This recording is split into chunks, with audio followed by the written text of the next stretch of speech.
Some people come and tell me, Quran says, La ikrah fid din, there's no compulsion in religion, so why you have to do dawah? Again, they're quoting out of context.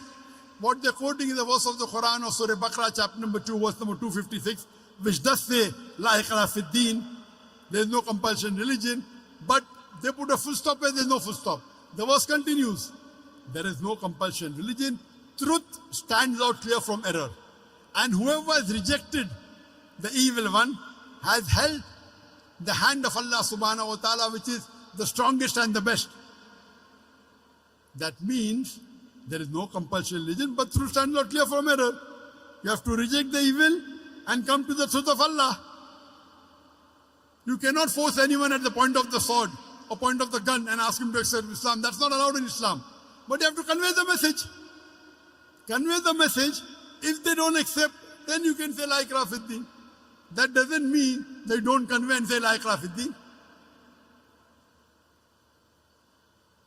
There are some Muslims who come and tell me, Brother Zakir, we first want to make the Muslims more practicing Muslims. We want to make Musalman Pakka Musalman. We want to make Muslim more practicing Muslim. After that we will talk to the non-Muslim. That time will never come. You cannot say I want to make all the Muslims 100% practicing Muslim and then I'll do dawah. That's not what a prophet taught. When you meet a Muslim, if he has mistakes, you correct him. That's called Islam. When you meet a non-Muslim, you do dawah. In the Hajjatul Wida, in the farewell pilgrimage, Hajjatul Wida, in the talk, the khutbah, the Prophet asked the people, did I deliver the message to you, to the Sahabas?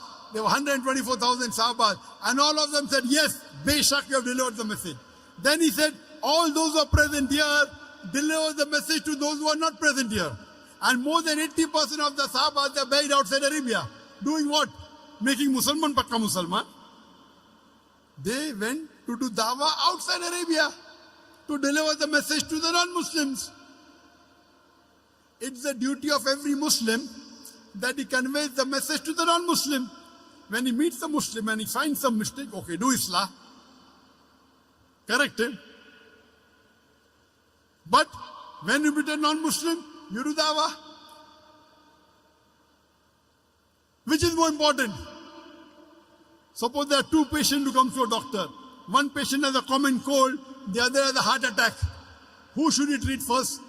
The patient with a common cold or a patient with a heart attack? Heart attack, correct. Similarly, when there are two people, one is a Muslim and one is a non-Muslim, the Muslim will go to Jannah, even if he's not fully practicing. But the non-Muslim will go to Jannah. First you have to cater to the non-Muslim. Therefore, in the question and answer session, we first give opportunity for the non-Muslim to ask questions. First treat the patient with heart attack. The person with common cold will not die.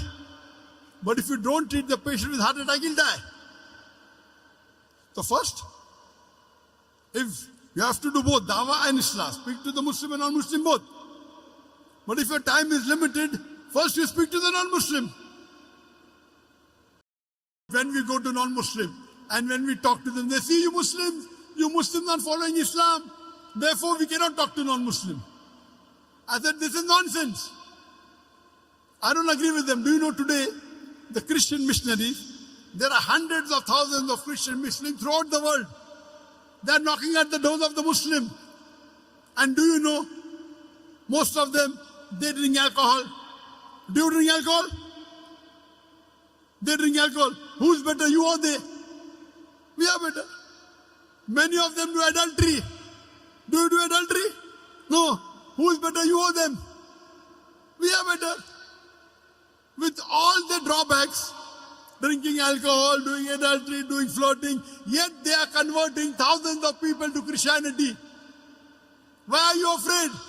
You are only giving excuse for not doing the job. You know why? Doing dawah to a non-Muslim is more difficult.